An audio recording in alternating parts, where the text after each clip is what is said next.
Ele que foi ex-diretor da EDEL, UEE, que vai conversar agora com o jornalista José Fansoni.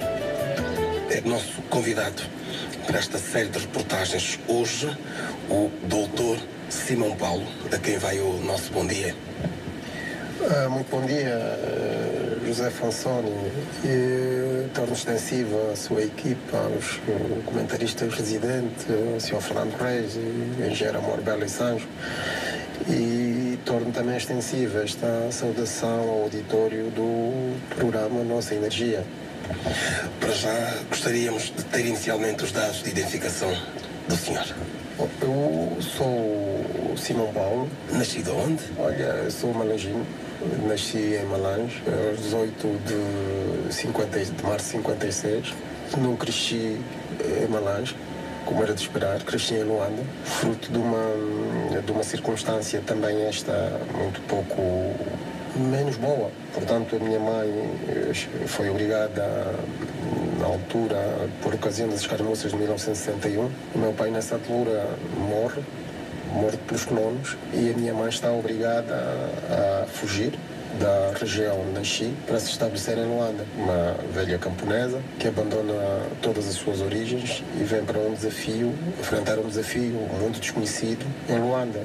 Não teve outra saída senão ser uma mulher batalhadora, quitandeira, vendedora do mercado, lembro, o mercado chamava, e assim ela construiu o nosso mundo novo. Onde e como se dá o seu percurso estudantil? O meu percurso estudantil, primeiro São Domingos, depois Cáritas, depois Emílio Navarro e finalmente Escola Comercial e Universidade Agostinho Neto. O percurso estudantil também reservou-me algumas surpresas de vida e um aprendizado muito grande, para além do conhecimento técnico e científico, mas também um aprendizado da forma de estar na vida e sobretudo na vida política.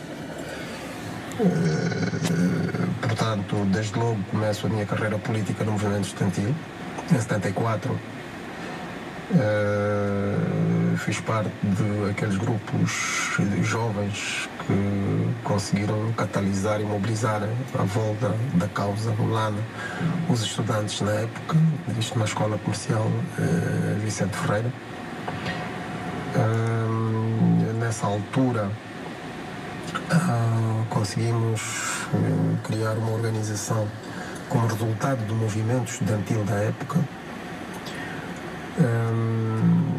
em que, desencadeada a partir da Universidade de Luanda, na altura, estendeu-se a nível de todas as outras escolas, liceus e escolas comercial, industrial.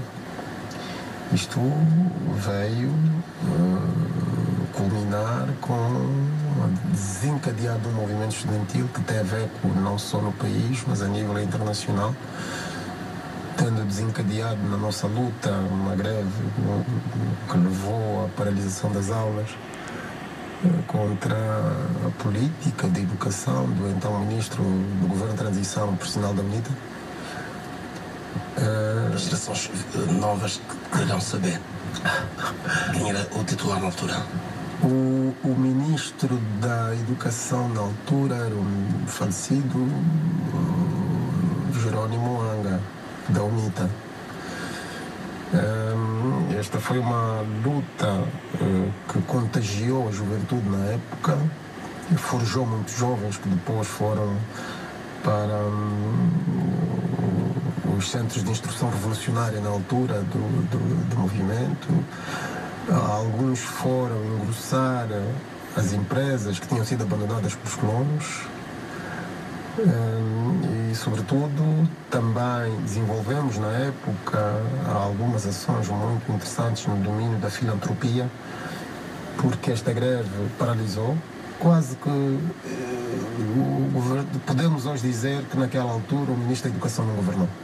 Não governou graças a essa luta estudantil que foi desencadeada no tempo, que conheceu solidariedade de várias vertentes, o reconhecimento internacional desta luta. Estamos a falar nos anos 74, logo pouco depois do 25 de Abril. Essa greve desencadeia-se a partir da instituição do Governo de Transição. Portanto, e foi uma luta que teve resultados muito reconhecidos, não só cá, mas a nível nacional. Os estudantes nessa altura reivindicavam por algum ensino de dignidade e de qualidade, que nós exigíamos que olhasse para o interior. Como o senhor chega para o setor elétrico? Em 92, eu, portanto, primeiro ingresso na INE, no setor elétrico eu começo na INE, onde eu inicio como chefe de departamento de aprovisionamentos na época e, passado um tempo, nomeado a diretor financeiro, diretor-geral adjunto para a área da administração e finanças. Pouco tempo depois, diretor-geral da EDEL. E aí sim, começámos uma cavalgada muito interessante relativamente à própria EDEL. A EDEL para nós foi um desafio muito grande, porque estávamos numa época, em 92, em que é o processo mais complicado, o processo das vacas que partiam as torres, as vacas que pastavam em volta das torres e partiam as torres. Era o período em que se batia onde doía mais e a população sofreu muito com isso.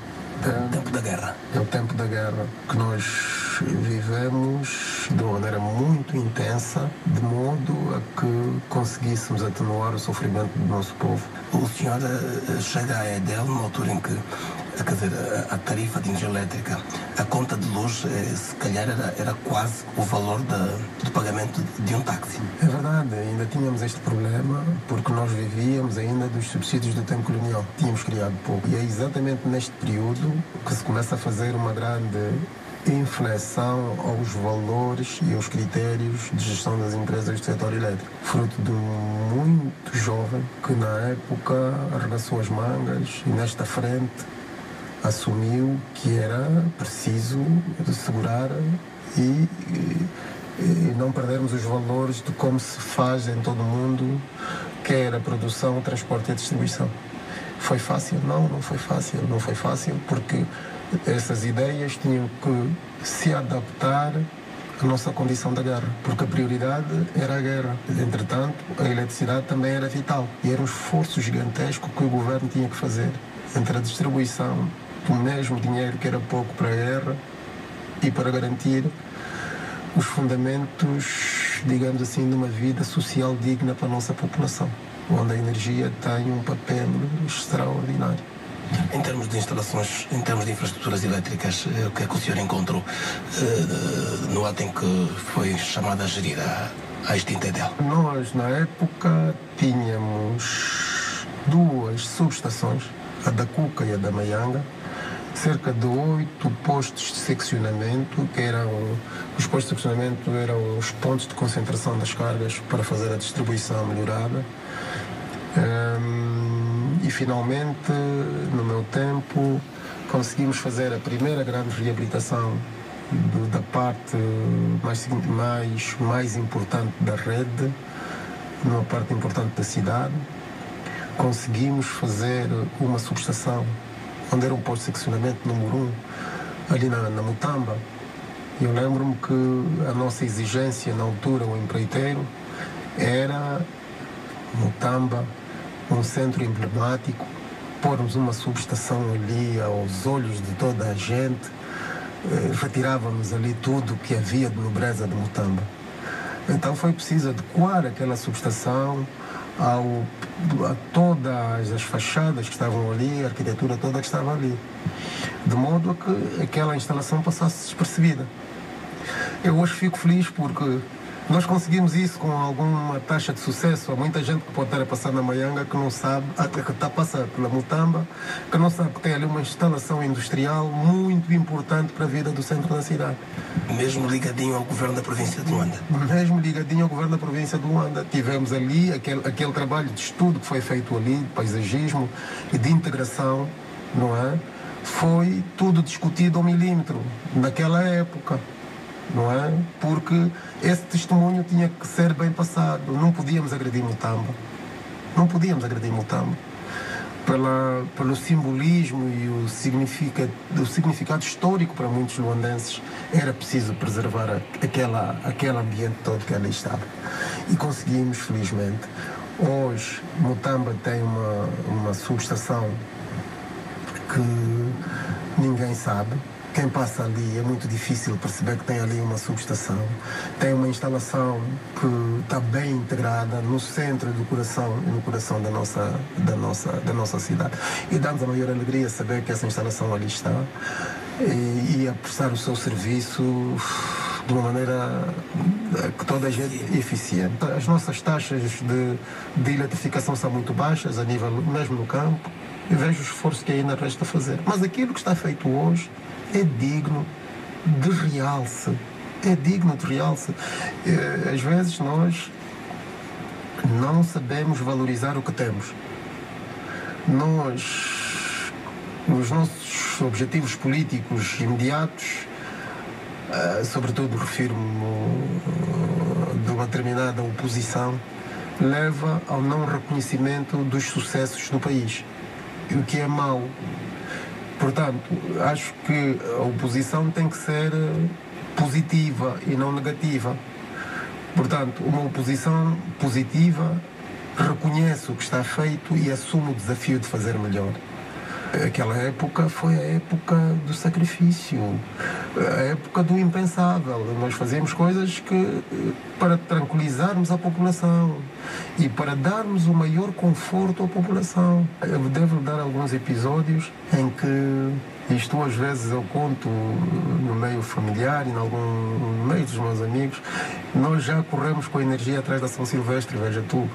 Na época era preciso assegurar que a São Silvestre, quando passou a ser feita à tarde, chegava à noite nos coqueiros. E houve uma altura em que tínhamos tido uma sabotagem e só tínhamos mesmo potência para distribuir os pontos estratégicos, nomeadamente hospitais, aqueles símbolos de soberania que era inevitável, tínhamos que lá estar. E finalmente toca a São Silvestre.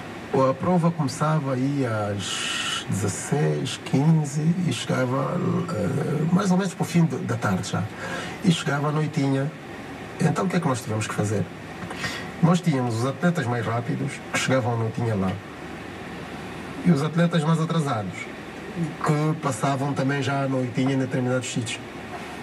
E era preciso garantir que enquanto havia dia, deixávamos os que iam mais avançados e protegíamos com luz os que vinham mais atrasados. Portanto, era preciso, os rádios, agora estão no ponto tal e que quando sentíssemos que o pelotão de trás estava reduzido, passávamos para o pelotão do meio. Quando finalmente houve nessa altura, já a imprensa dizia, olha, uma pena, a corrida vai se estragar, não temos luz, entramos nós nos coqueiros no momento que estava a entrar o pelotão da frente. E portanto, repara, isto, quem esteve naquela corrida não percebeu que nós estávamos em dificuldades. Mas era preciso, efetivamente, que a autoestima do povo angolano estivesse em cima. Se bem entendi, portanto, a energia era ligada de troço a troço. É exatamente isso mesmo, de troço a troço, acompanhando a corrida para chegarmos dentro do campo com energia. O senhor chega ao setor elétrico em pleno período de guerra. Tem registro de algum caso, algum incidente que tenha envolvido técnicos ou instalações elétricas?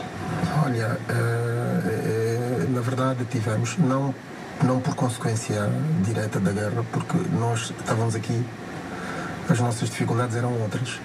Uma lembrança muito dolorosa, não é? Em que sabemos o que é ficar um técnico confinado durante muito tempo, ali com o rádio, passamos as mensagens mesmo assim, que ele tinha que fazer no maior secretismo para que nós soubéssemos. Se ele um dia passasse porque a bateria arriou e não tem como, dizíamos, pronto, ele já morreu. Quem não anda dizia que não, tivemos sim, em 92, tivemos ali uma situação muito difícil na EDEL, tínhamos operadores que estavam a trabalhar ali na EDEL e ficaram ali completamente confinados porque estavam de serviço. E tudo correu bem, felizmente, porque foi uma situação temporária, porque alguns elementos da UNITA que no seu recuo passaram pela EDEL, pararam durante algum tempo ainda fazendo algumas escaramuças ali, mas felizmente conseguíamos segurar, e não é fácil em condições dessas, manter trabalhadores ali, desde fazer chegar a logística para eles, retirá-lo lá, colocá-lo lá, porque nós não podíamos parar. Mesmo no meio daquele tiroteio, nós não podíamos parar. Lembro-me que, para garantirmos a tranquilidade, acho que foi mesmo já em 92, de repente tivemos uma quebra do sinal da rádio e do sinal da televisão. E isto era a pior mensagem que nós podíamos passar à nação. Sabíamos que tínhamos que fazer alguma coisa ali, porque aquela zona estava a ser alimentada.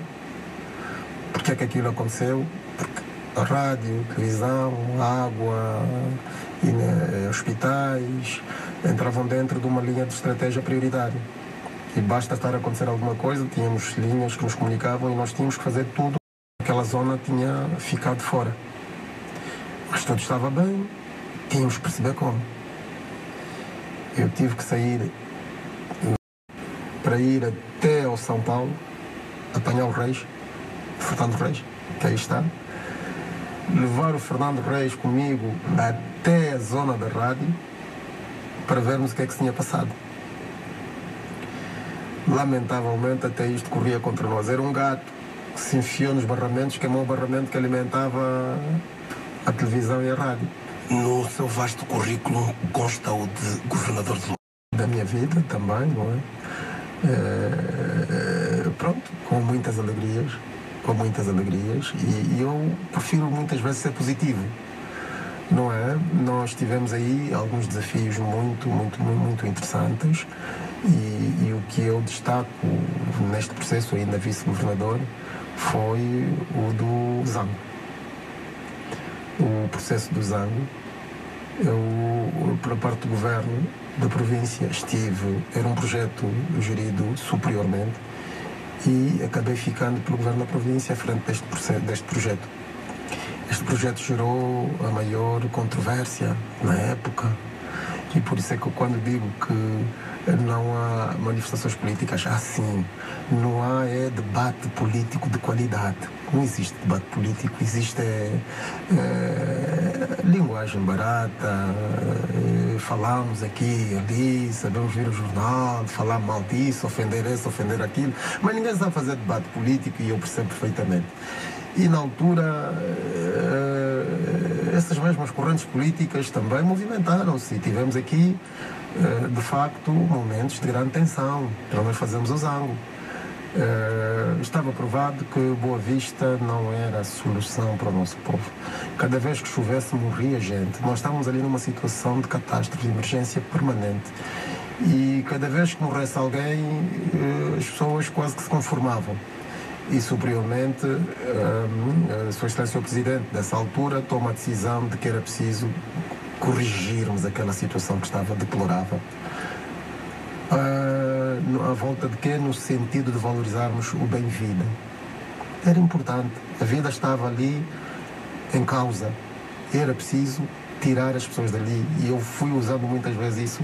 Se estamos na presença de uma enchente e a casa de alguém está a inundar e ele vai morrer, o que é que a gente faz? A primeira coisa é tirar esta pessoa lá, põe num lugar seguro. E o lugar seguro pode não ser às vezes uma casa, tem que ser uma tenda. Você põe numa tenda, espera enquanto você está a resolver o problema das condições melhores. Não foi possível fazer o debate político na altura sobre isso, porque as pessoas pensavam que é preciso primeiro construir a casa para ele sair do Zango. Mas, entrando, você acabava a casa, ele morreu. Portanto, para quem é que ia fazer a casa? Era preciso primeiro salvar a vida, pô-lo em local seguro e, ao mesmo tempo, começar a pensar na casa para ele. Isto criou a maior adversidade. Agora, uma curiosidade. Consta que foi o senhor que sugeriu a transferência da rede de iluminação pública para a gestão do governo da província de Luanda. Até que ponto isto é verdade? Não. Na verdade, temos que admitir que a rede nunca saiu do governo da província de Luanda. Ela lá estava. A única coisa que nós fizemos foi uma clarificação de situações. Na altura, lembro-me, era o governador, o falecido Rui de Carvalho. Ele foi daqueles governadores que apareceu com uma ação governativa muito moderna e desafiadora. E na altura ele tinha todo o seu sentido virado para as questões camarárias. E ele percebia claramente que a iluminação pública era uma função camarária. Okay? E pôs-se a negociar com as diferentes empresas que tinham algumas ações camarárias. E questionou-nos, na altura, o problema, quer da distribuição da energia elétrica, no geral. E desta discussão, nós conseguimos mostrar que a distribuição já não podia ser dele, porque já estava no domínio do Estado. Mas o que podia ser dele era a iluminação pública, que nunca passou. E nesta altura, o falecido governador Rui de Carvalho tratou connosco de fazer ali um protocolo no sentido de fidelizar a iluminação pública ao governo da província, sendo que nós vendíamos a energia e assegurávamos a assistência e ele pagava. Portanto, este acordo, naquela época, foi muito avançado e arrojado, porque não havia espaço para se pensar desta maneira. Era ainda todo Estado, mas aqui era o separar de águas. Era o separar de águas. E, na verdade, ficou na altura que a iluminação pública era do governo da província de Luanda, nós vendíamos energia, faturávamos a energia e garantíamos a manutenção da iluminação pública faturando ao governo. É evidente que isto, do papel à prática, não foi mar de rosas. Nós continuamos a assegurar a venda da energia, a manutenção, e ele não pagou. E o ônus do problema continuava connosco, só que a propriedade já não era nossa, era do governo da província. Dr. Simão Paulo, nosso convidado na série sobre os homens e mulheres que colocaram pedras nos alicerces do projeto de eletrificação de Angola. Nosso convidado, vamos sugerir uma breve pausa. Vamos querer perguntar-lhe se tem alguma preferência em termos musicais. Olha, em termos de estilo, devo dizer que gosto sempre. Explorando um bocadinho o momento musical da nossa juventude, eu acho que é uma obra feita pelo Damásio, que é uma música dedicada aos pais. Se calhar ele inspirado pelo seu pai, mas muito valiosa pelos restantes pais. Devemos refletir um bocadinho sobre aquilo que ele diz e o que é que nós podemos fazer aos nossos filhos. E por conseguinte, esta música marca bem o momento e eu gosto dela. Podemos pedir ao técnico? Faz favor, se puder. Faz favor, se tiver.